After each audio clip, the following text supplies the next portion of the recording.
certified most accurate. Now your TV5 First Alert forecast. Good Wednesday evening, Mid-Michigan. Chief Meteorologist Chris Easlick with your Wednesday evening forecast update. A look at downtown Saginaw early tonight.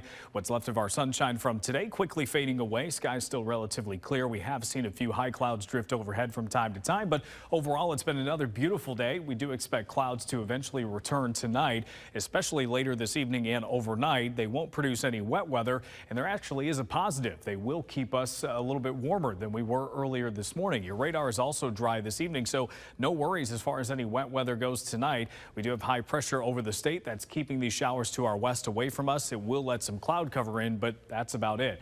Your low temperatures tonight with those clouds expected to be mostly in the mid-20s, a little bit cooler farther to the north, and then we'll turn those into the upper 30s and low 40s in our warmest areas tomorrow. However, I do expect more areas to stay in the 30s compared to the last couple of days because of the increased cloud cover. Now, we do have a first alert weather day in place for Friday.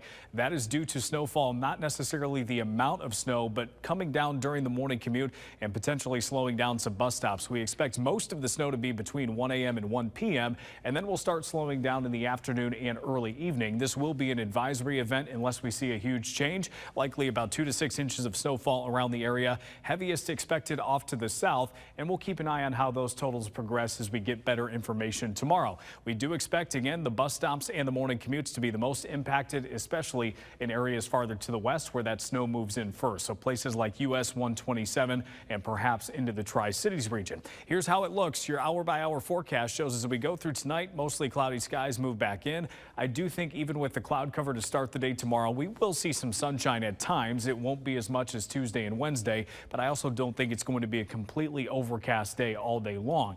Eventually tomorrow night, we see the clouds move in. Eventually the snow follows, but not until after midnight. It does appear that this will fall during the early morning hours of your Friday. We do expect this northeasterly wind to contribute some dry air initially, so it may be a slower start. However, we expect that snow to gradually take over during the morning. It will continue through the early hours of the afternoon, and then once we get to 3 o'clock in the afternoon, you'll start to see some breakup. It will also get less intense as the day goes along and eventually end completely. How much snow are we expecting? At least at this time, about 2 to 5 inches to the north, about 3 to 6 inches off to the south. It's possible that we still see some shifting around with this system, but it should be a snowfall that we can handle regardless. Your 7-day forecast shows temperatures through the weekend expected to stay mostly in the low 30s. Early next week on Monday, potentially back up to the mid-30s, and then right back down again on Tuesday. Stay with WNEM TV5 on air, on the go, and online for more news and weather updates.